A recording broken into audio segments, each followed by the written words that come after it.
ബിസ്മില്ലാഹിർ റഹ്മാനിർ റഹീം. സ്നേഹമുള്ളവരെ, അനുസരണം എന്നത് ഏത് പ്രായത്തിലും എല്ലാവർക്കും അനിവാര്യമാണ്. വിശിഷ്യ മുതിർന്നവരെ അനുസരിക്കുക. പ്രവാചകൻ്റെ വചനം തന്നെ മുതിർന്ന മുഴുവൻ ആളുകളെയും ബഹുമാനിക്കണമെന്നാണ്. മുതിർന്നവർക്കപ്പോൾ ഒരു ധാർമ്മികമായ ചുമതലയുണ്ട്. അവരിൽ താഴെയുള്ള എല്ലാവരോടും അനുകമ്പ വച്ച് പുലർത്തണം, ദയാപരമായി പെരുമാറണം, വളരെ സൗമ്യമായി സംസാരിക്കണം, ഹൃദ്യമായ നിലയിൽ വേണം അവരോട് സമീപിക്കാൻ. അത് മുതിർന്നവരുടെ ചുമതലയാണ്. വർത്തമാനകാലം ഭീതിജനകമാണ്. ഓരോ ദിനവും നമ്മൾ വൃത്താന്ത പത്രങ്ങൾ എടുക്കുമ്പോൾ 10, 12, 14 യുവാക്കൾ, ഒരു 30 വയസ്സിന് താഴെയുള്ള 15 വയസ്സിന് മുകളിലുള്ള വിദ്യാർത്ഥികളും ഉദ്യോഗാർത്ഥികളുമായ യുവാക്കൾ അതിദാരുണമായി ആക്സിഡൻറ്റുകളിൽ മരിക്കുന്നു എന്നാണ് നാം വായിക്കുന്നത്. സിംഹഭാഗവും ബൈക്ക് യാത്രകളാണ്. ചെറിയ ഒരനുസരണക്കേടാണ് ഇതിൻ്റെയൊക്കെ പിന്നിൽ. ചെറിയ ഒരശ്രദ്ധയാണ്. ശ്രദ്ധ മരിക്കുമ്പോൾ അപകടം ജനിക്കുന്നു എന്നതൊരു നല്ലൊരു വാക്കാണ്. നമ്മുടെ അശ്രദ്ധ മറ്റുള്ളവരിൽ അനർത്ഥതയുണ്ടാക്കുന്നു എന്നതും ഒരു യാഥാർത്ഥ്യമാണ്. ഇവിടെ നമ്മൾ മരിക്കുന്നു എന്നത് മാത്രമല്ല, നമ്മെ പ്രതീക്ഷിച്ച് കഴിയുന്ന ഇതിൽ ഒട്ടുമിക്ക യുവാക്കളുടെയും ഭാര്യ, അവർ 20, 18, 22 വയസ്സ് പ്രായമുള്ളവർ.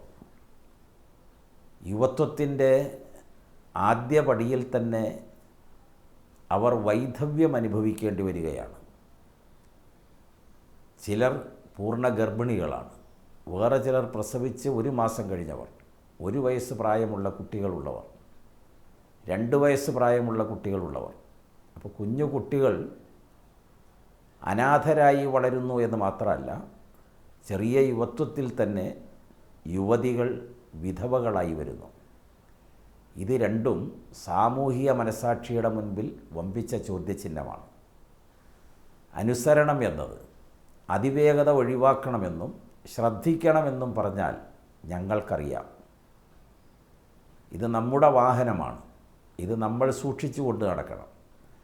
വഴിയരിയിലൂടെ യാത്ര ചെയ്യുന്നവർക്ക് ഉപദ്രവമാകരുത്. ഒരു ക്രമമായ വേഗതയിലായാൽ നിയന്ത്രിക്കാൻ കഴിയും. നിയന്ത്രണ വിധേയമാകുന്നതാകണം വണ്ടി.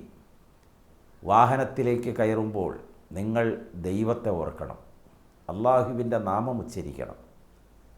ഈ വാഹനം എനിക്ക് നീ അനുഗുണമായി നിർത്തിത്തരണം. എല്ലാ അനർത്ഥതകളിൽ നിന്നും നിന്നിൽ അഭയം തേടുന്നു. ഈ വാഹനം എനിക്ക് നാശവും എൻ്റെ കുടുംബത്തിന് പരീക്ഷണവുമാകരുത്. ഈ വാഹനം അനർത്ഥതയുടെ അടയാളമാകരുത്.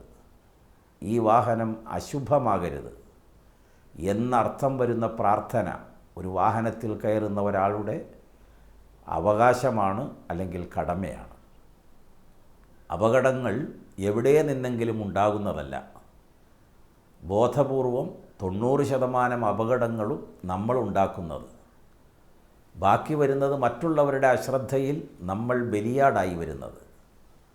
അതുകൊണ്ട് ഓരോ യുവാക്കളും അവരുടെ ഓരോ ചലനവും ശ്രദ്ധിക്കണം. നിങ്ങളെ പ്രതീക്ഷിക്കുന്ന മാതാപിതാക്കൾ, നിങ്ങളിൽ ആശയോടെ കഴിയുന്ന നിങ്ങളുടെ ഭാര്യയും മക്കളും, നിങ്ങളുടെ സംരക്ഷണം ആഗ്രഹിക്കുന്ന പ്രായമായവർ, നിങ്ങളുടെ കഴിവും നിങ്ങളുടെ ഊർജവും നിങ്ങളുടെ ആരോഗ്യവും ആവശ്യപ്പെടുന്ന നാട്, നിങ്ങളുടെ വളർച്ചയിൽ സന്തോഷം കൊള്ളുന്ന അയൽവാസികളും നാട്ടുകാരും, ഇവരെ ആരെയും ദുഃഖിപ്പിക്കാൻ പാടില്ല. ഒരു മനുഷ്യന് ഒരുപാട് ഭാഗങ്ങളുമായി ബന്ധമുണ്ട്. അത് അള്ളാഹുവിൻ്റെ റസൂല് പറഞ്ഞത് 1 നിങ്ങളുടെ ദൈവത്തോട്, ഈശ്വരനോടാണ്. 2 തിരുദൂതന്മാരോടാണ്. 3 അവൻ്റെ മതവിധികളോടാണ്. 4 മനുഷ്യരോടാണ്. 5 നിങ്ങളോട് തന്നെയാണ്. ഈ ഉത്തരവാദിത്വം എല്ലാവരും ഏറ്റെടുക്കണമെന്നത് വളരെ വിനയപൂർവ്വം ഓർമ്മപ്പെടുത്തുകയാണ്. നല്ല ദിവസങ്ങളും നല്ല പ്രഭാതങ്ങളും നമ്മുടെ ജീവിതത്തിൽ ഉണ്ടാകട്ടെ എന്ന് ആശിക്കുകയും ആഗ്രഹിക്കുകയും ചെയ്യുന്നു.